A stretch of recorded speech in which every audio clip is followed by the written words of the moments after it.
وَلَقَدْ يَسَّرْنَا الْقُرْآنَ لِلذِّكْرِ فَهَلْ مِن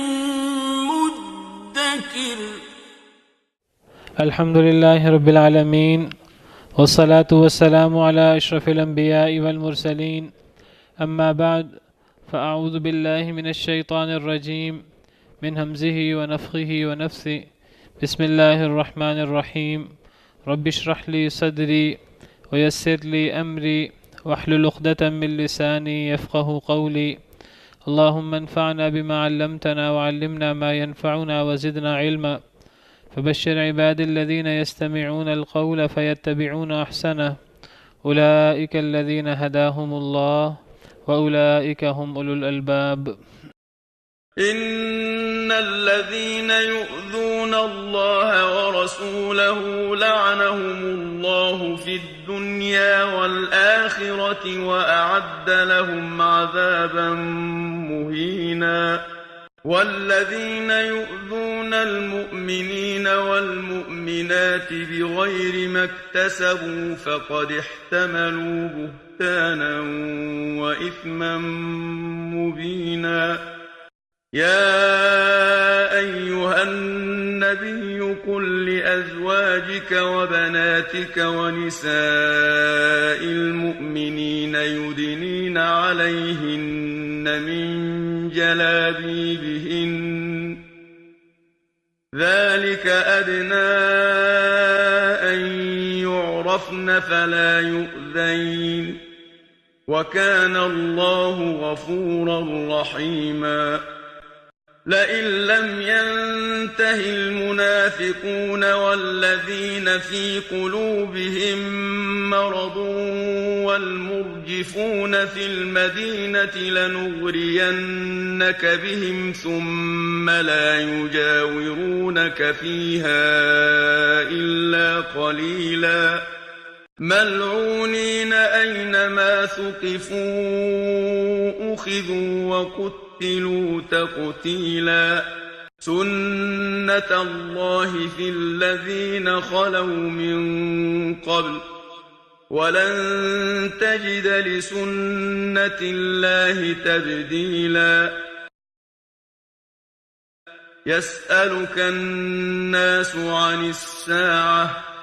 قل إنما علمها عند الله وما يدريك لعل الساعة تكون قريبا إن الذين يؤذون الله ورسوله لعنهم الله في الدنيا والآخرة بے شک وہ لوگ جو ایذا دیتے ہیں اللہ کو اور اللہ کے رسول کو لعنهم الله في الدنيا والآخرة لعنت کر دی ان پر اللہ نے دنیا میں بھی اور آخرت میں بھی وَأَعَدَّ لَهُمْ عَذَابًا مُهِينًا اور تیار کر رکھا ہے ان کے لیے رسوا کن عذاب بے شک جو لوگ اللہ کو اور اللہ کے رسول کو ایذا دیتے ہیں یعنی جو اللہ کو اور اللہ کے رسول کو تکلیف دیتے ہیں اللہ کو تو کوئی شخص جو ہے وہ ایذا دے نہیں سکتا اپنی طرف سے کوشش کرتا ہے اللہ تعالیٰ جو ہیں وہ خالق کائنات ہیں اللہ تعالیٰ عاجز نہیں ہے کسی کے سامنے لیکن کچھ لوگ جو ہیں وہ ایسی باتیں کر دیتے ہیں کہ جن باتوں سے اللہ کو تکلیف ہوتی ہے لیکن چونکہ اللہ تعالیٰ نے دنیا کے اندر انسانوں کو ڈھیل دی ہوئی ہے اللہ نے آزمائش کی ہوئی ہے بعض دفعہ اللہ تعالیٰ ڈھیل دے دیتے ہیں لیکن اس کا مطلب یہ نہیں ہے کہ ان کو کوئی سزا نہیں ملے گی اس کی ان کو اس کی دنیا میں بھی اور آخرت میں بھی اللہ کی طرف سے سزا ملتی ہے تو جو لوگ اللہ کو ایذا دیتے ہیں اللہ کو ایذا دینے کی کوشش کرتے ہیں ایسی باتوں سے جو اللہ کو ناراض کر دیں مثال کے طور پر شرک کفر اللہ کی ناشکری اللہ کی نافرمانی بدعات وغیرہ کے ذریعے ہر وہ چیز جو اللہ کو ناراض کرے اسی طرح حدیث مبارکہ میں آتا ہے کہ انسان کا اللہ کو ایذا دینا اس میں یہ بات بھی شامل ہے کہ ایک انسان جو ہے وہ زمانے کو برا بلا کہے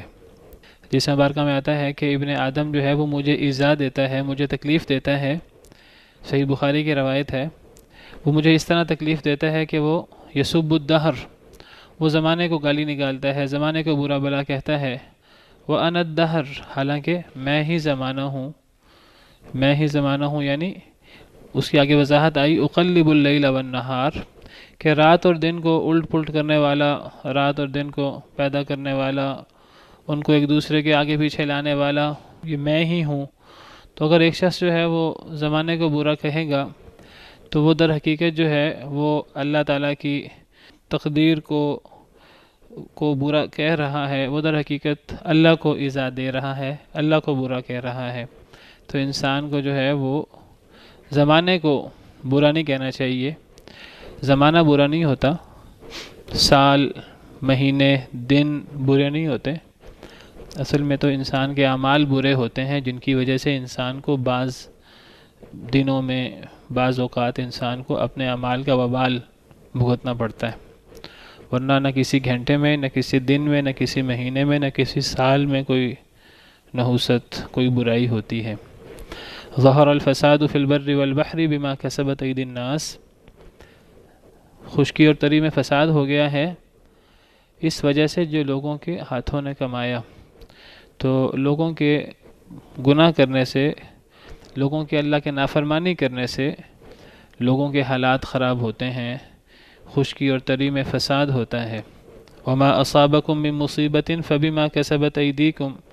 تمہیں جو مصیبت بھی پہنچتی ہے وہ تمہارے اپنے ہاتھوں کی کمائی ہوتی ہے۔ کسی شخص پر کوئی مشکل آتی ہے، کوئی عذاب آتا ہے، تو اس میں اس وقت اس گھڑی کی نحوست نہیں ہوتی، بلکہ اس کے اعمال کی نحوست ہوتی ہے جس کی وجہ سے کسی شخص پر کوئی مشکل آتی ہے۔ ورنہ بالکل عین ممکن ہے کہ جس وقت، جس دن کسی شخص پر، کسی قوم پر کوئی مشکل آئے، اسی وقت، اسی دن کسی اور قوم پر کوئی خوشی کے لمحات ہوں۔ تو کسی وقت میں، کسی زمانے میں خرابی نہیں ہوتی، وہ تو اللہ کی تقسیم ہے، وہ تو اللہ کی تقدیر ہے، تو خرابی ہمارے اعمال میں ہوتی ہے۔ تو جو لوگ اللہ کو ایذا دیتے ہیں، وَرَسُولَهُ، اور اللہ کے رسول صلی اللہ علیہ وسلم کو،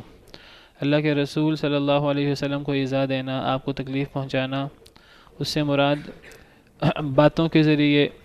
نبی کریم صلی اللہ علیہ وسلم کو آپ کے زمانے کے کفار ایذا دیتے تھے، عمل کے ذریعے آپ کو ایذا دینے کی کوشش کرتے تھے، آپ کو ایذا دیتے تھے،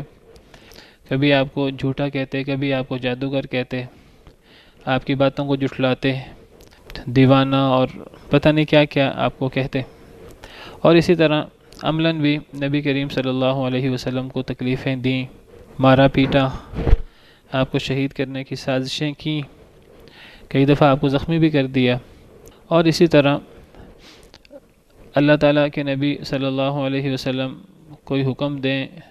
تو آپ کے حکم کی نافرمانی کی جائے تو اس سے آپ کو تکلیف ہوتی تھی آپ کے زمانے میں۔ تو جو لوگ بھی اللہ کو یا اللہ کے نبی صلی اللہ علیہ وسلم کو تکلیف دیں، لعنہم اللہ فی الدنیا والآخرہ، اللہ ان پہ لعنت کر دیتے ہیں دنیا میں اور آخرت میں۔ لعنت کا مطلب ہوتا ہے کہ کسی شخص کو اللہ تعالیٰ اپنے رحمت سے دور کر دیں۔ اگر کسی شخص کو اللہ تعالیٰ اپنے رحمت سے دور کر دیں تو یہ ایک شخص کے لیے سب سے بڑا عذاب ہے، سب سے بڑی مصیبت ہے ایک شخص کے لیے اگر وہ اللہ کی رحمت کا مستحق نہ ہو۔ اس دنیا میں اگر حکم چلتا ہے تو اللہ رب العالمین کا، اللہ کسی کو بچائیں، اللہ کسی پر رحمت کریں تو اسی شخص کو اس دنیا کے اندر مصیبتوں سے کہ آخرت میں اگر اللہ بچائیں تو اس کو امان مل سکتی ہے۔ ورنہ اگر اللہ تعالیٰ کسی کو رحمت نہ دینا چاہیں، اللہ تعالیٰ کسی کو نہ بچانا چاہیں، پوری دنیا مل کر کسی انسان کو بچانا چاہے تو نہیں بچا سکتے، اور اگر اس کے بالمقابل پوری دنیا کسی انسان کو تکلیف دینا چاہے، مصیبت پہنچانا چاہے، اگر اللہ نہ پہنچانا چاہیں تو پوری دنیا مل کر انسان کو تکلیف نہیں پہنچا سکتی۔ اللہم لا مانع لما اعطیت، اے اللہ جو آپ دینا چاہیں کوئی اس کو روک نہیں سکتا، ولا معطی لما منعت، اور جو آپ روک لیں وہ کوئی دے نہیں سکتا۔ تو اگر اللہ تعالیٰ کسی کو اپنے رحمت سے دور کر دیں تو اس سے بڑی مصیبت اور کوئی نہیں ہے۔ لعنت کر دیتے ہیں اس پر اللہ تعالیٰ دنیا میں بھی اور آخرت میں بھی۔ لعنت سے مراد اللہ کی رحمت سے دوری۔ اگر قیامت کے دن دنیا میں بھی کوئی انسان عذاب سے بچے گا تو اللہ کی رحمت کی بنا پر، جہنم سے، اللہ کے عذاب سے، اور اللہ کی رحمت کی بنا پر بچ سکتا ہے۔ اور اگر کسی شخص کو جنت نصیب ہوگی تو وہ بھی اللہ کی رحمت کی وجہ سے۔ اگرچہ انسان اعمال کرتا ہے، انسان کو اس کے اعمال کے بدلے اللہ تعالیٰ قیامت کے دن اچھا بدلہ دیں گے، لیکن جو قیامت کے دن کا اچھا بدلہ ہے یہ صرف اور صرف انسان کے اعمال کے بدلے میں نہیں ہے، اگر اللہ کی رحمت شامل حال نہ ہو۔ نبی کریم صلی اللہ علیہ وسلم نے ارشاد فرمایا کہ کوئی شخص صرف اپنے اعمال کے بدلے جنت میں نہیں جا سکتا۔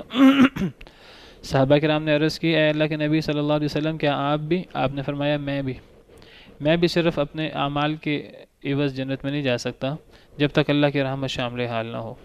اور اگر اللہ تعالیٰ کسی سے اپنی رحمت لے لیں تو پھر ایسا شخص دنیا اور آخرت میں نامراد ہو جاتا ہے۔ شیطان مردود، اس نے اللہ کی نافرمانی کی، انسان کو سجدہ کرنے سے انکار کیا تو اللہ نے اس پر لعنت کر دی تھی۔ تو فرمایا جو لوگ اللہ اور اللہ کے رسول کو ایذا دیتے ہیں، لعنت کر دیتے ہیں، ان پر اللہ تعالیٰ دنیا میں بھی اور آخرت میں بھی۔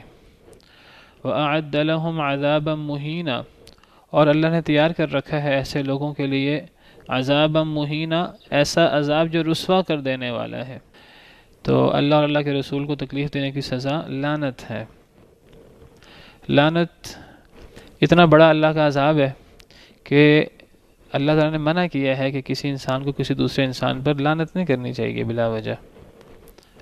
کوئی انسان کسی انسان پر لعنت کرتا ہے تو یا تو یہ لعنت کا لفظ جو ہے وہ جس انسان پر کرتا ہے اگر وہ اس کا مستحق ہو پھر اس کے اوپر پڑ جاتا ہے، اور بڑا ہی منحوس یہ لفظ ہے اور بڑی ہی جو ہے یہ بہت بڑی اللہ کی سزا ہے۔ اور اگر وہ شخص اس کا مستحق نہ ہو تو یہ لعنت کا لفظ انسان پر خود ہی آ کر پڑ جاتا ہے۔ حدیث میں آتا ہے جب انسان لعنت کرتا ہے تو یہ لعنت کا لفظ اتنا ایسا لفظ ہے کہ یہ آسمان کی طرف جاتا ہے، لیکن آسمان کے دروازے اس کے لیے نہیں کھلتے، تو یہ پھر اس شخص کی طرف جاتا ہے جس پر لعنت کی جاتی ہے۔ اگر وہ شخص اس کا مستحق ہو تو اس شخص پر لعنت پڑ جاتی ہے، اگر وہ اس کا مستحق نہ ہو تو یہ لفظ دوبارہ پھر اسی شخص پر آ پڑتا ہے جس نے کسی پر لعنت کی ہو۔ تو کسی شخص پر لعنت نہیں کرنی چاہیے۔ اسی طرح صحیح حدیث میں آتا ہے کہ اگر کوئی انسان کسی انسان پر لعنت کرے تو یہ ایسے ہے جیسے کہ کوئی کسی کو قتل کر دے، کوئی چھوٹی بات نہیں ہے۔ لعن المؤمن کقتلہ ہی، صحیح بخاری کی حدیث ہے۔ کسی انسان کا دوسرے انسان پر لعنت کرنا اس کو قتل کرنے کے برابر ہے۔ تو یہ بہرحال بہت بڑی سزا ہے اللہ کی طرف سے۔ والذین یؤذون المؤمنین والمؤمنات بغیر ما اکتسبوا فقد احتملوا بہتانا واثما مبینا، اور وہ لوگ جو تکلیف دیتے ہیں مومن مردوں کو اور مومن عورتوں کو بغیر ما اکتسبوا، بغیر اس کے جو انہوں نے کمایا، فقد احتملوا بہتانا واثما مبینا، پس تحقیق انہوں نے اٹھایا بہتان اور بہت واضح گناہ۔ جو لوگ مومن مردوں اور مومن عورتوں کو تکلیف دیتے ہیں، پیچھے اللہ اور رسول کو تکلیف دینے کی بات آئی اور پھر آگے مومن مردوں اور عورتوں کو تکلیف دینے کی بات آئی۔ ظاہری سی بات ہے اللہ اور اللہ کے رسول کو تکلیف دینا یہ بہت بڑا جرم ہے، اس سے بڑا جرم کیا ہو سکتا ہے؟ تو ایک آیت میں اللہ اور اللہ کے رسول کو تکلیف دینے کی بات آئی، تو دوسری آیت کریمہ میں مومن مردوں اور عورتوں کو تکلیف دینے کی بات آئی۔ ہر چیز کے درجات ہوتے ہیں۔ اللہ اور اللہ کے رسول کو تکلیف دینے کے بعد مومنوں کو، مردوں اور عورتوں کو تکلیف دینا یہ بھی بہت بڑا جرم ہے۔ تو جو مومن مردوں اور عورتوں کو تکلیف دیتے ہیں بغیر اس کے جو انہوں نے کمایا، جرم کے بغیر ان کو تکلیف دیتے ہیں۔ صحابہ کرام مومنوں کے امام ہیں اور سب سے پہلے مومن ہیں، تو صحابہ کرام کو برا بلا کہنا، حالانکہ صحابہ کرام مستحق نہیں ہے کہ انہیں برا بلا کہا جائے، ان کے اعمال تو بہت نیک ہیں۔ اللہ رب العالمین نے ان کے نیک اعمال کی وجہ سے ان سے جنتوں کا، اپنی رضا کا وعدہ کر رکھا ہے۔ والسابقون الاولون من المہاجرین والانصار والذین اتبعوهم بإحسان رضی اللہ عنہم ورضوا عنہ وأعد لهم جنات تجری تحتها الأنہار خالدین فیہا ابدا ذلک الفوز العظیم۔ تو صحابہ کرام سے اللہ نے اپنی رضامندی کا اور اپنی جنتوں کا وعدہ کر رکھا ہے، لیکن کچھ ایسے لوگ بھی ہیں جو مومنوں، صحابہ کرام جو مومنوں کے امام ہیں، صحابہ اور صحابیات جن میں ازواج مطہرات سر فہرست ہیں، کچھ لوگ ان کو تکلیف دیتے ہیں، ان کو برا بلا کہتے ہیں، تو یہ بہت بڑا جرم ہے۔ اللہ تعالیٰ قرآن کریم میں فرماتے ہیں کہ صحابہ کرام سے بغض یا غصہ وہی شخص رکھ سکتا ہے جو شخص مومن نہ ہو۔ جو مومن شخص ہے اس کا کام تو یہ ہے کہ وہ اپنے سے پہلے والے جو مسلمان گزر چکے ہیں جن میں صحابہ سر فہرست ہیں تو وہ ان کے لیے دعا کرتا ہے۔ والذین جاءوا من بعدهم يقولون ربنا اغفر لنا ولإخواننا الذين سبقونا بالإيمان ولا تجعل في قلوبنا غلا للذين آمنوا ربنا إنك رؤوف رحيم۔ جو لوگ بعد میں آتے ہیں تو وہ اپنے پہلے والوں کے لیے دعا کرتے ہیں، ربنا اغفر لنا ولإخواننا الذين سبقونا بالإيمان، اے اللہ ہمیں بھی بخش دے اور ہمارے ان بھائیوں کو بھی جو ہم سے پہلے ایمان کے ساتھ سبقت لے جا چکے ہیں، ہم سے پہلے جو گزر گئے ہیں جن میں سر فہرست صحابہ کرام ہیں، تو ان کے لیے دعائے مغفرت کرنی چاہیے۔ ان کے لیے دعائے مغفرت کرنے کی بجائے ان کو برا بلا کہنا، انہیں گالیاں دینا، تو یہ ان کو تکلیف دینا ہے، ایسا مومن نہیں کر سکتا۔ سورہ فتح کی جو آخری آیت ہے اس آیت کریمہ میں اللہ تعالیٰ نے یہی ذکر کیا ہے کہ ایک مومن جو ہے وہ صحابہ کرام پہ بغض نہیں رکھ سکتا۔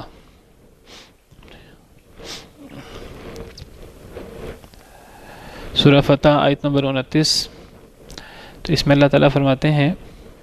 اللہ تعالیٰ جو ہے وہ صحابہ کرام کی مثال بیان کر رہے ہیں کہ صحابہ کرام کی مثال اللہ نے تورات میں بھی بیان کی ہے اور انجیل میں بھی بیان کی ہے، اور پھر آخر میں اللہ تعالیٰ فرماتے ہیں یعجب الزراع لیغیظ بہم الکفار۔ انجیل میں جو صحابہ کرام کی مثال ہے وہ اس کھیتی کی طرح ہے جو شروع میں اپنی کومپل نکالتی ہے، بڑی نرم و نازک ہوتی ہے، پھر آہستہ آہستہ وہ کومپل مضبوط ہوتی ہے، اپنے تنے پر کھڑی ہو جاتی ہے۔ یہ دراصل انجیل میں صحابہ کرام کی مثال ہے۔ صحابہ کرام شروع میں تھوڑے تھے، کمزور تھے، اللہ تعالیٰ نے آہستہ آہستہ انہیں زیادہ کیا، انہیں قوت بہم پہنچائی۔ تو اس مثال کے آخر میں ہے یعجب الزراع لیغیظ بہم الکفار، کہ وہ کومپل جو بڑی نرم و نازک تھی پھر آہستہ آہستہ مضبوط ہو گئی، اپنے تنے پر کھڑی ہو گئی، صحابہ کرام مراد ہیں، تو وہ اتنے مضبوط ہو گئے کہ کسان کو اچھا لگتا ہے کہ ایک کومپل جو بڑی نرم و نازک تھی تو وہ مضبوط ہو گئی ہے، لیغیظ بہم الکفار، لیکن کافر لوگوں کو اس سے غصہ آتا ہے۔ کافر لوگ جو ہیں وہ یہ چیز دیکھ کر غیظ و غضب میں مبتلا ہوتے ہیں۔ امام مالک نے اس آیت کریمہ سے ثابت کیا ہے، وہ کہتے ہیں کوئی مومن شخص جو ہے وہ صحابہ کرام سے بغض نہیں رکھ سکتا، صحابہ کرام سے بغض، دشمنی، ان کو برا بلا نہیں کہہ سکتا۔ والذین یؤذون المؤمنین والمؤمنات سر فہرست صحابہ کرام ہے۔ صحابہ کرام کے علاوہ دیگر مومنوں کو بغیر کسی جرم کے ایذا دینا، بغیر کسی جرم کے انہیں تکلیف دینا،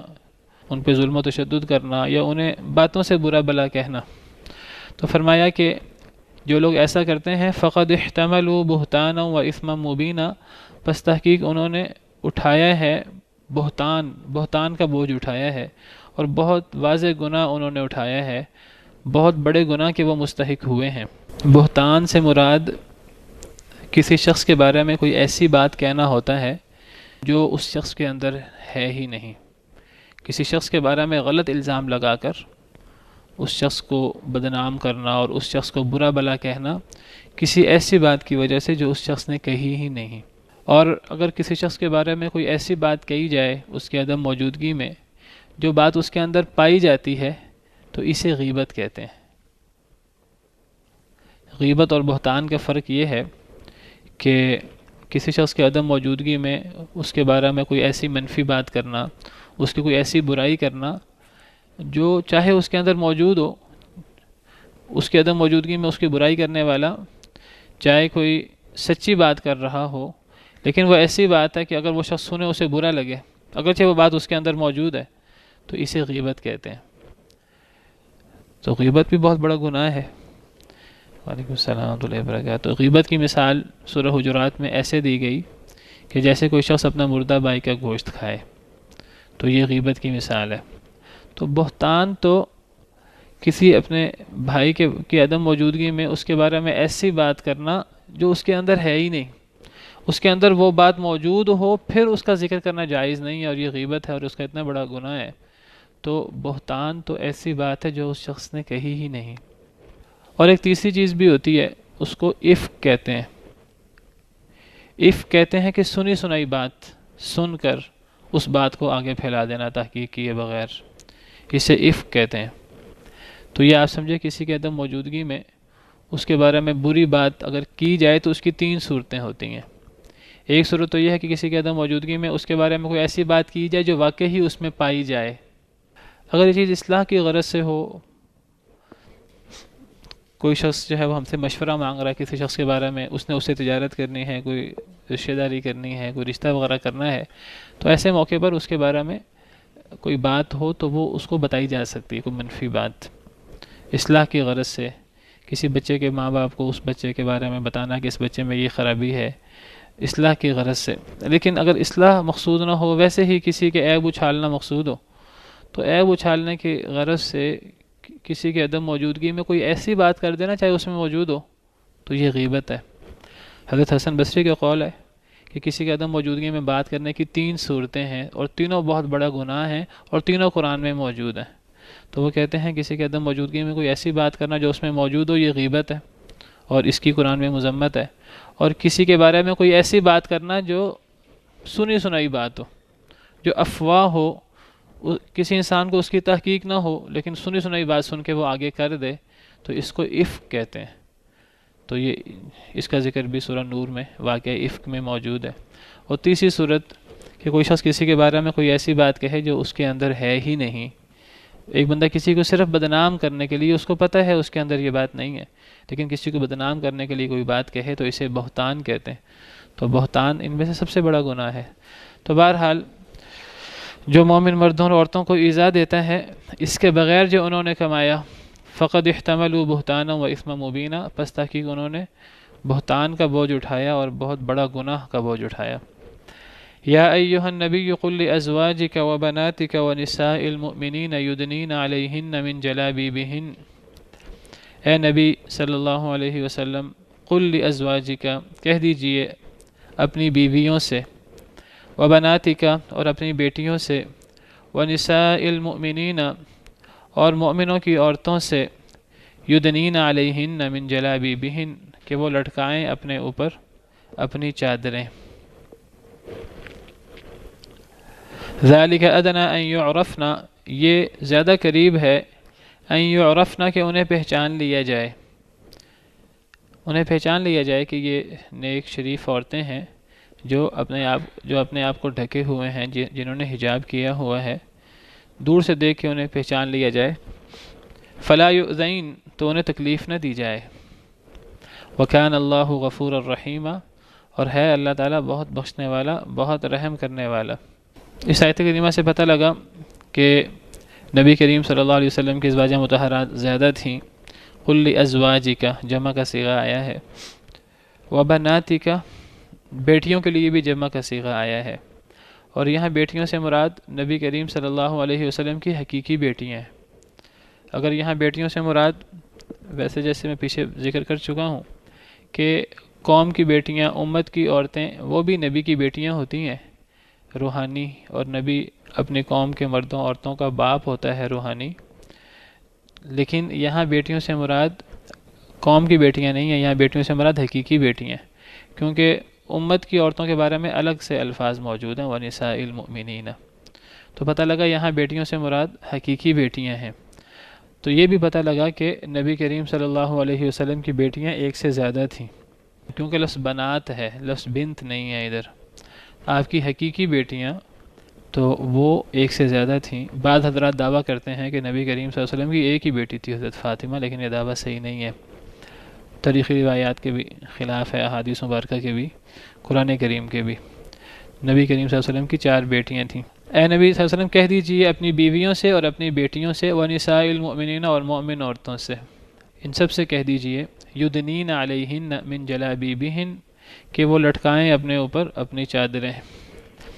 تو اس آیت کریمہ میں حجاب کا حکم ہے کہ عورتیں جو ہیں وہ اپنے اوپر چادر لٹکائیں، اس طرح چادر لٹکائیں کہ ان کا سر، ان کا چہرہ وغیرہ سب کچھ اس میں چھپ جائے۔ اس آیت کی تفسیر میں سیدنا ابن عباس رضی اللہ عنہ وغیرہ سے مروی ہے کہ اس طرح کر کے وہ اپنی چادریں اپنے اوپر لٹکائیں کہ ان کی صرف ایک آنکھ ظاہر ہو راستہ دیکھنے کے لیے۔ اگر کوئی عورت باہر نکلنا چاہتی ہے تو وہ پھر اپنے آپ کو ڈھک کر حجاب کر کے باہر نکلے۔ اس آیت کریمہ سے یہ بھی پتہ لگتا ہے کہ انسان کو کسی کو کوئی دعوت دینی ہے، کوئی نصیحت کرنی ہے تو انسان کو سب سے پہلے اپنے گھر والوں کو بتانا چاہیے، اپنے گھر والوں کی اصلاح کرنی چاہیے، اور پھر انسان کو دوسروں کو دعوت دینی چاہیے۔ تو اس آیت کریمہ میں حجاب کا حکم ہے جو نبی کریم صلی اللہ علیہ وسلم کی بیویوں کے لیے بھی، بیٹیوں کے لیے بھی، اور تمام مومن عورتوں کے لیے ہے جو بالغ ہوں۔ ہم نے پیچھے بھی حجاب کے احکام پڑھے، پیچھے جس آیت کریمہ میں یا ایھا الذین آمنوا لا تدخلوا بیوت النبی الا ان یؤذن لکم الی طعام، آیت نمبر 53، اس میں بھی ہم نے حجاب کا حکم پڑھا تھا، اور اس میں ہم نے پڑھا تھا وَإِذَا سَأَلْتُمُوهُنَّ مَتَاعًا فَاسْأَلُوهُنَّ مِنْ وَرَاءِ حِجَاب، کہ جب تم ان سے سوال کرو، صحابہ کرام کو خطاب ہے کہ اے صحابہ جب تم ان سے یعنی نبی کریم صلی اللہ علیہ وسلم کے ازواج مطہرات سے سوال کرو، فَاسْأَلُوهُنَّ مِنْ وَرَاءِ حِجَاب، تو پردے کے پیچھے سے سوال کرو۔ تو اس آیت کریمہ میں بھی پردے کا حکم ہے، اور جو آیت کریمہ ہم پڑھ رہے ہیں یہ آیت نمبر 53 ہے، وہ آیت نمبر 59 ہے، اس میں بھی پردے کا حکم ہے۔ بعض لوگ کہتے ہیں کہ جی یہ سورہ احزاب میں نبی کریم صلی اللہ علیہ وسلم کے ازواج مطہرات کو احکامات ہیں، تو یہ جو حجاب کا حکم تھا یہ نبی کریم صلی اللہ علیہ وسلم کے ازواج مطہرات کے لیے خاص تھا، لیکن یہ بات صحیح نہیں ہے۔ یہ بات ٹھیک ہے کہ سورہ احزاب میں شروع میں نبی کریم صلی اللہ علیہ وسلم کے ازواج مطہرات کو ہی مخاطب کیا گیا ہے، لیکن جو احکام بیان کیے گئے ہیں وہ احکامات ازواج مطہرات کے لیے اور ان کے بالتبع دیگر امت محمدیہ علیہ صاحبہ الصلاۃ والسلام کی عورتوں کے لیے بھی ہیں، اسی میں یہ پردے کا حکم ہے۔ اور اس کی واضح دلیل جو ہے وہ یہ آیت کریمہ جو ہم پڑھ رہے ہیں، آیت نمبر 59، جس میں یہ حکم نبی کریم صلی اللہ علیہ وسلم کی بیویوں، بیٹیوں اور تمام مومن عورتوں کو حکم دیا گیا ہے، جس سے پتہ لگتا ہے کہ یہ حکم جو ہے یہ صرف ازواج مطہرات کے لیے خاص نہیں ہے، بلکہ یہ حکم جو ہے یہ سب عورتوں کے لیے ہے۔ اسی کی مزید وضاحت جو ہے وہ ہم پیچھے سورہ نور میں بھی پڑھ آئے ہیں۔ سورہ نور آیت نمبر 31، اس میں ہم نے پڑھا تھا وَقُلْ لِلْمُؤْمِنَاتِ يَغْضُضْنَ مِنْ أَبْصَارِهِنَّ وَيَحْفَظْنَ فُرُوجَهُنَّ، اے اللہ کے نبی صلی اللہ علیہ وسلم مومن عورتوں سے کہہ دیجئے يَغْضُضْنَ مِنْ أَبْصَارِهِنَّ، اپنی نظروں کو پست کر کے رکھیں، وَيَحْفَظْنَ فُرُوجَهُنَّ، اپنی شرمگاہوں کی حفاظت کریں، وَلَا يُبْدِينَ زِينَتَهُنَّ إِلَّا مَا ظَهَرَ مِنْهَا، اور نہ ظاہر کریں اپنی زینت مگر جو خود بخود ظاہر ہو جائے۔ عورتوں کو اپنی زینت جو ہے وہ چھپا کے رکھنی چاہیے، ہاں اگر کوئی زینت خود بخود ظاہر ہو جائے اپنے آپ کو ڈھکنے کے باوجود، اپنے آپ کو چھپانے کے باوجود، وہ پھر تکلیف مالا یوتاق ہے۔ پھر آگے اس کی مزید وضاحت فرمائی وَلْيَضْرِبْنَ بِخُمُرِهِنَّ عَلَى جُيُوبِهِنَّ، اپنی چادروں کو انہیں اپنے گریبانوں پر ڈالنا چاہیے، وَلَا يُبْدِينَ زِينَتَهُنَّ إِلَّا لِبُعُولَتِهِنَّ، پھر کچھ رشتے بیان کیے کہ گھر کے اندر یہ رشتے دار موجود ہوں، ان کے سامنے اور عورت اپنی زینت ظاہر کر سکتی ہے، ان رشتے داروں کے علاوہ اپنی زینت ظاہر نہیں کر سکتی۔ عورت کو جو ہے وہ اپنے آپ کو ڈھکنے کا اور اپنے آپ کو چھپانے کا اور ڈھانکنے کا حکم ہے، حجاب کا حکم ہے، اور یہ حجاب جو ہے یہ سر کا بھی ہے، بالوں کا بھی ہے، چہرے کا بھی ہے، اس میں چہرہ، بال وغیرہ یہ بھی آ جاتے ہیں، جو بھی عورت کی زینت ہے۔ بعض دفعہ عورت جو ہے وہ کوئی ایسی چیز اوڑھ لیتی ہے کہ اپنے آپ کو ڈھک لیتی ہے، لیکن وہ چیز خود زیب و زینت والی ہوتی ہے، تو وہ بھی زینت ہوگی۔ ایک عورت جو ہے وہ کوئی ایسی چادر اوڑھ لے کہ جو چادر بڑے نقوش و نگار والی ہو اور وہ بڑی خوبصورت ہو، تو وہ بھی زینت ہوگی۔ تو ایک زینت ہوتی ہے جو طبی زینت ہوتی ہے، اللہ نے کسی عورت کو حسین بنایا ہے، گورا رنگ ہے اس کا اور اس میں اور اللہ نے حسن رکھا ہے، تو وہ بھی زینت ہے، اور ایک وہ زینت ہے جو عورت باقاعدہ اختیار کرتی ہے، میک اپ کر لیتی ہے، زیور وغیرہ پہن لیتی ہے، یا کوئی ایسے کپڑے اوڑھ لیتی ہے، ایسے لباس، ایسی چادر وغیرہ کہ وہ اس کے اندر زینت ہے، تو ان تمام چیزوں کو چھپانا چاہیے۔ بال زینت ہیں، اور بال سے زیادہ کیا زینت ہو سکتی ہے؟ چہرہ زینت ہے، چہرے سے بڑا زینت کیا ہو سکتا ہے؟ زینت کو چھپانے کا حکم ہے، زینت کو چھپانا چاہیے۔ تو سب سے زیادہ تو بال، چہرہ زینت ہے، اور اسی طرح سینہ وغیرہ یہ بھی چیز زینت میں ہوتی ہے، ان سب چیزوں کو چھپانا چاہیے، زینت کو چھپانے کا حکم ہے۔ بلکہ اللہ نے تو یہاں تک کہا، اسی آیت کے آخر میں ہے کہ اگر عورتوں نے پاؤں میں کوئی زیور پہنا ہوا ہے تو اپنے پاؤں زمین پر نہ ماریں، وَلَا يَضْرِبْنَ بِأَرْجُلِهِنَّ، اپنے پاؤں زمین پر نہ ماریں، لِيُعْلَمَ مَا يُخْفِينَ مِن زِينَتِهِنَّ، کہ وہ پازیبیں جو انہوں نے پاؤں میں پہن رکھی ہیں لوگوں کو اس کی آواز آئے، لوگوں کو اگر اس کی آواز آئے کہ لوگ اس کی طرف مائل ہوں گے۔ تو اللہ نے تو اتنا دھیان رکھا ہے کہ خفیہ زیور جو کہ پاؤں میں پہنا ہو، ہاتھوں میں پہنا ہو، تو عورت جو ہے نا وہ اس کو ہاتھ کو، پاؤں کو ہلائے یا زمین پر مارے اور زیور کی چھنکار پیدا ہو، اس سے بھی جو ہے وہ دل کے اندر، مردوں کے دل کے اندر مرض، جن کے دل میں مرض ہو، ایسے خیالات پیدا ہو سکتے ہیں، تو اس تک کو چھپانے کا حکم ہے۔ اسی طرح حدیث مبارکہ میں آتا ہے المرأۃ کلھا عورہ، عورت جو ہے وہ پوری کی پوری چھپانے کی چیز ہے۔ جب وہ گھر سے باہر نکلتی ہے اور اپنے آپ کو اگر، تو استشرفہ شیطان، شیطان اسے جھانکتا ہے۔ تو ایک عورت کو جو ہے وہ گھر کے اندر رہنا چاہیے، اگر کبھی گھر سے باہر نکلنا پڑے کسی مجبوری کی وجہ سے، تو پھر اسے جاہلیت کی زیب و زینت کو چھوڑ کر گھر سے باہر نکلنا چاہیے۔ اسی سورہ احزاب کے اندر ہم نے پڑھا ہے وَقَرْنَ فِي بُيُوتِكُنَّ، کہ عورتیں جو ہیں وہ اپنے گھروں میں ٹھہری رہیں، وَلَا تَبَرَّجْنَ تَبَرُّجَ الْجَاهِلِيَّةِ الْأُولَى، اگر انہیں گھر سے باہر نکلنا پڑے تو پھر وہ جاہلیت کے بناؤ سنگار کی طرح بناؤ سنگار نہ کریں۔ تو عورتوں کو جو ہے وہ اپنی زینت چھپانے کا، چاہے طبی زینت ہو، چاہے وہ زینت جو ہے وہ عورتوں نے طبی زینت کے علاوہ زیور یا ایسے کپڑے وغیرہ پہنے ہوں، تو ایسی زینت عورتوں کو چھپانی ہے۔ اور بہتر یہ ہے کہ عورت جو ہے وہ پردے کے پیچھے سے کوئی بات ہو تو اسے اوڑھ کے پیچھے سے بات ہو۔ وَإِذَا سَأَلْتُمُوهُنَّ مَتَاعًا فَاسْأَلُوهُنَّ مِن وَرَاءِ حِجَابٍ، عورت گھر میں ہے،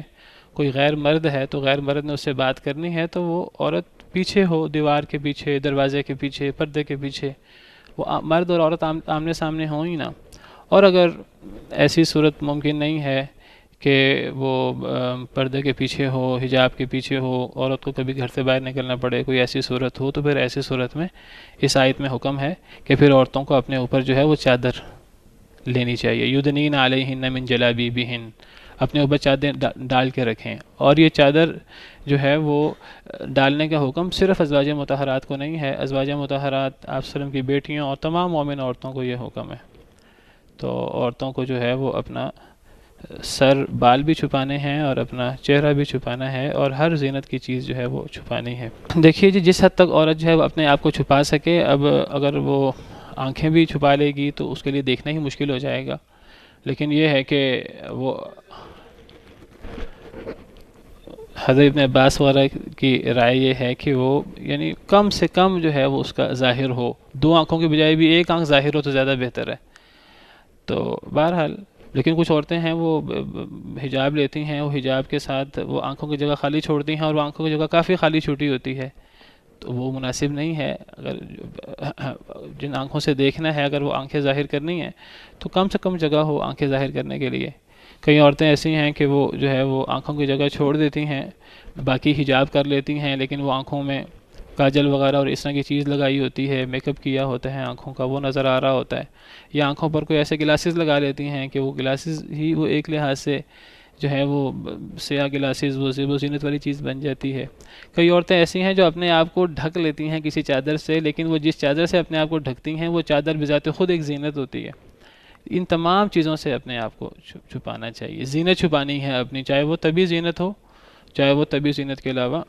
مزید زینت جو ہے وہ اوپر اختیار کی ہو۔ نہیں، جب ہم نے پڑھی وہ آیات سورہ نور میں، تو اس میں مردوں کے بارے میں بھی پڑھا کہ مردوں کو بھی اپنی نظر جھکانی ہے اور اپنے شرمگاہوں کی حفاظت کرنی ہے، عورتوں کو بھی اپنی نظر جھکانی ہے اور شرمگاہوں کی حفاظت کرنی ہے۔ تو مردوں کو اب خود نگاہیں نیچے کرنے کا حکم ہے، اور عورتوں کو بھی اپنے آپ کو چھپانے کا حکم ہے۔ یہاں سے اللہ نے فرمایا کہ اگر کوئی شخص جو ہے وہ کسی کو قرض دے تو اب جو قرض دے اسے اگلے بندے سے تقاضا نہیں کرنا چاہیے کہ مجھے زیادہ واپس کرو. اس کو کہا کہ تم قرض دو اور زیادہ مطالبہ نہ کرو، سود ہو جائے گا. لیکن آگے سے اگلے شخص کو کہا کہ تم اگر کسی سے قرض لو تو قرض اچھا کر کے ادا کرو. نبی کریم صلی اللہ علیہ وسلم کی عادت مبارکہ یہ تھی کہ آپ قرض اچھا کر کے ادا کرتے تھے، اور آپ فرماتے تھے کہ قرض کو اچھا کر کے ادا کرنا چاہیے. ویسے کہا کہ لوگوں پر احسان کرو، لیکن ساتھ ہی کہہ دیا کہ لوگوں پر احسان کر کے زیادہ کی امید نہیں ہونی چاہیے، وَلَا تَمْنُن تَسْتَكْثِرْ. لیکن اگلے شخص کو کہا کہ اگر تم پہ کوئی احسان کرے تو تمہارا کیا فرض بنتا ہے کہ تم اس پر اس سے زیادہ احسان کرو.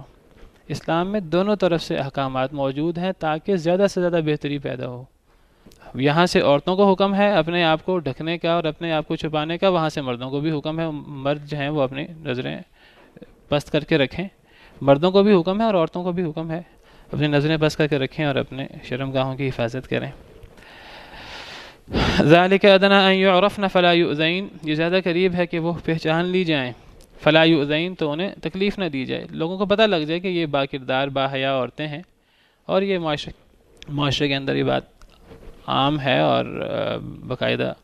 دیکھی جا سکتی ہے کہ جو عورتیں اپنے آپ کو حجاب میں رکھتی ہیں تو لوگ ان کی عزت کرنے پر مجبور ہوتے ہیں، چاہے وہ لوگ خود اتنے نیک نہ بھی ہوں. ہم نے ایسے لوگوں کو بھی دیکھا ہے جو بعض دفعہ مسلمان نہیں ہوتے، لیکن جب ان کے سامنے ایسی عورتیں گزرتی ہیں جنہوں نے حجاب کیا ہوتا ہے وہ بھی ان کی عزت کرنے پر مجبور ہوتے ہیں. وَكَانَ اللَّهُ غَفُورًا رَحِيمًا. اور ہیں اللہ تعالیٰ بہت بخشنے والے، بہت رحم کرنے والے. چلیں اذان کے بعد باقی پڑھ لیتے ہیں. لَئِن لَّمْ يَنْتَهِ الْمُنَافِقُونَ وَالَّذِينَ فِي قُلُوبِهِم مَّرَضٌ وَالْمُرْجِفُونَ فِي الْمَدِينَةِ لَنُغْرِيَنَّكَ بِهِمْ ثُمَّ لَا يُجَاوِرُونَكَ فِيهَا إِلَّا قَلِيلًا. لَئِن لَّمْ يَنْتَهِ الْمُنَافِقُونَ، البتہ اگر لم ينتہی نہ باز آئے، المنافقون منافق لوگ، والذین فی قلوبہم مرض اور وہ لوگ جن کے دلوں میں مرض ہے، نفاق کا مرض ہے، والمرجفون فی المدینۃ اور افواہیں پھیلانے والے، فی المدینۃ شہر میں، نبی کریم صلی اللہ علیہ وسلم کے شہر میں. البتہ اگر منافق باز نہ آئے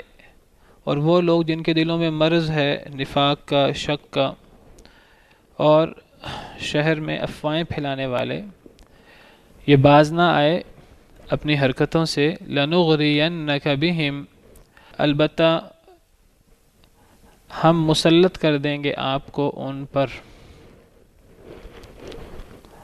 ثُمَّ لَا يُجَاوِرُونَكَ فِيهَا پھر وہ نہیں آپ کے ساتھ رہیں گے. ثم لا یجاورونک، یجاورون جوار سے ہے، جار عربی زبان میں ہمسائے کو کہتے ہیں اور جوار ہمسائیگی کو. پھر وہ آپ کے ساتھ نہیں رہیں گے اس شہر میں، مدینہ منورہ میں آپ کی ہمسائیگی میں نہیں رہیں گے،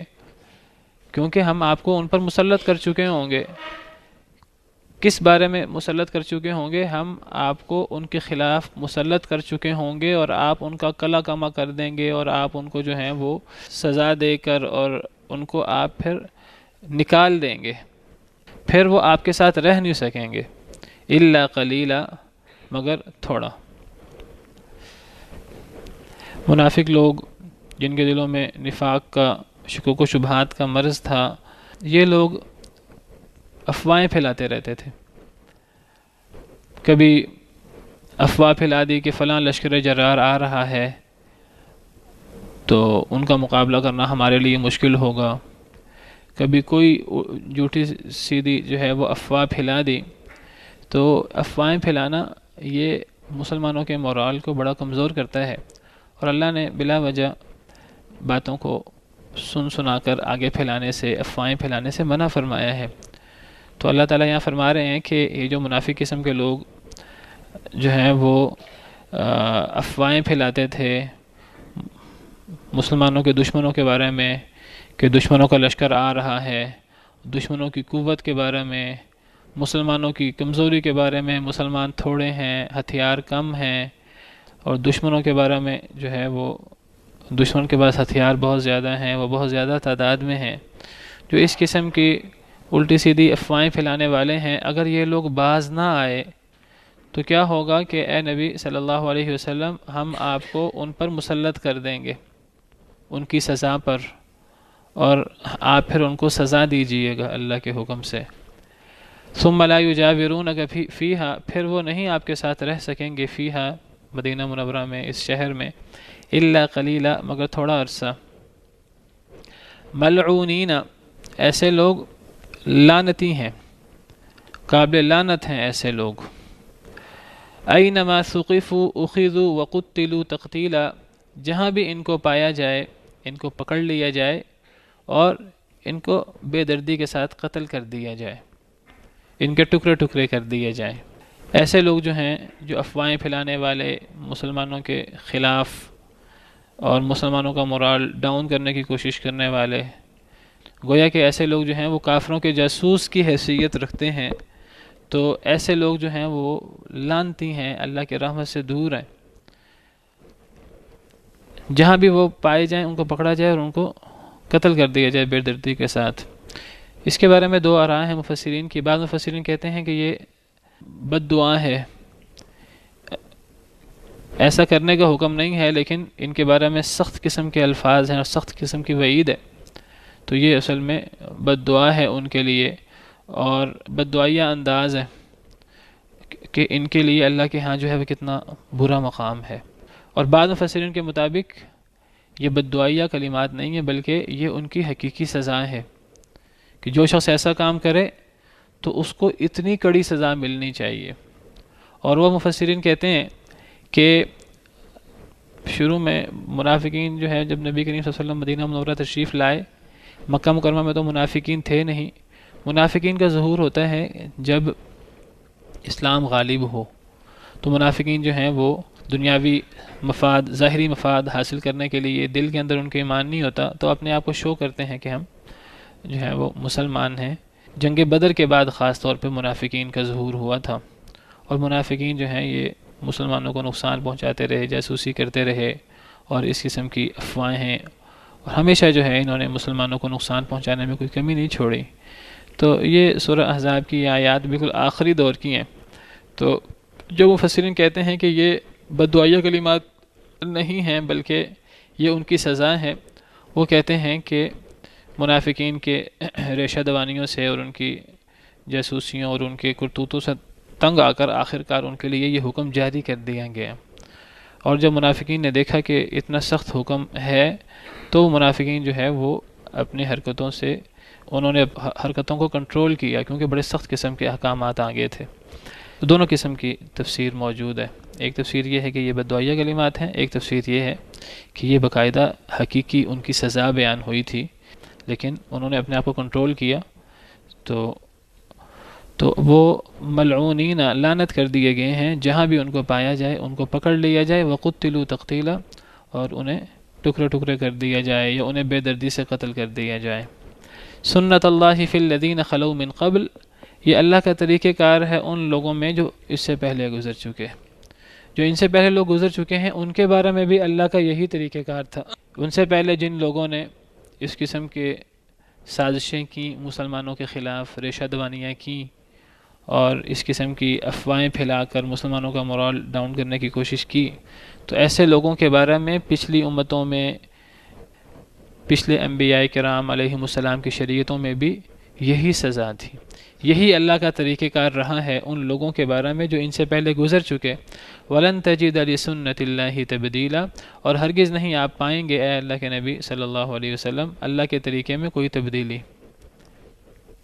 دین جو ہیں یہ سارے کے سارے تمام انبیاء کرام علیہم السلام کی شریعتیں،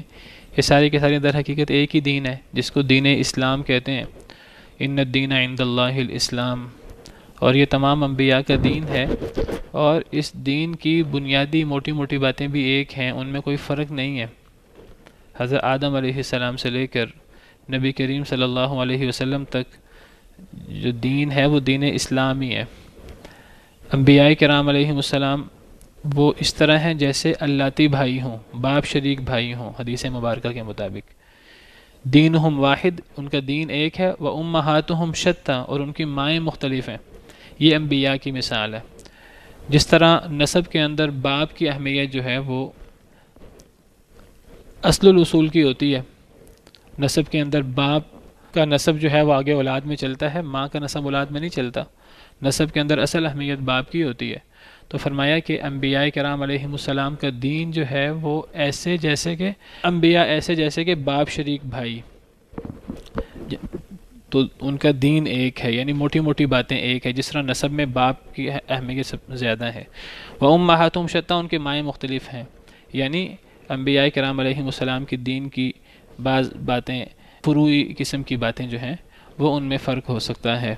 نماز، زکوٰۃ، روزہ، حج، توحید، سچ، جھوٹ، انصاف، اخلاقیات اور جو موٹے موٹے احکامات ہیں دین کے، وہ دین کے احکامات ہمیشہ سے حضرت آدم علیہ السلام سے ایک ہی چلے آ رہے ہیں نبی کریم صلی اللہ علیہ وسلم تک۔ ہاں فروعی باتوں میں نماز کی رکعتوں کی تعداد کا فرق ہو جائے، زکوٰۃ کی ریشو ہے اس میں کوئی تبدیلی آ جائے، حج کے طریقے میں کوئی تھوڑی بہت تبدیلی آ جائے، تو فروعیات میں کچھ فرق ہو سکتا ہے۔ تو عام طور پہ دین کی موٹی موٹی باتیں جو ہیں وہ پچھلے تمام انبیاء سے چلی آ رہی ہیں۔ اسی لیے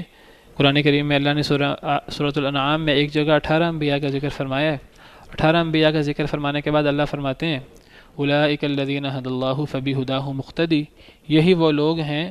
جنہیں اللہ نے ہدایت دی تھی، اے نبی صلی اللہ علیہ وسلم آپ بھی ان نبیوں کی ہدایت کی پیروی کریں، ان نبیوں کے نقش قدم پر چلیں۔ تو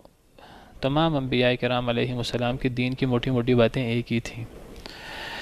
واللہ تعالی اعلم، وصلی اللہ وسلم علی نبینا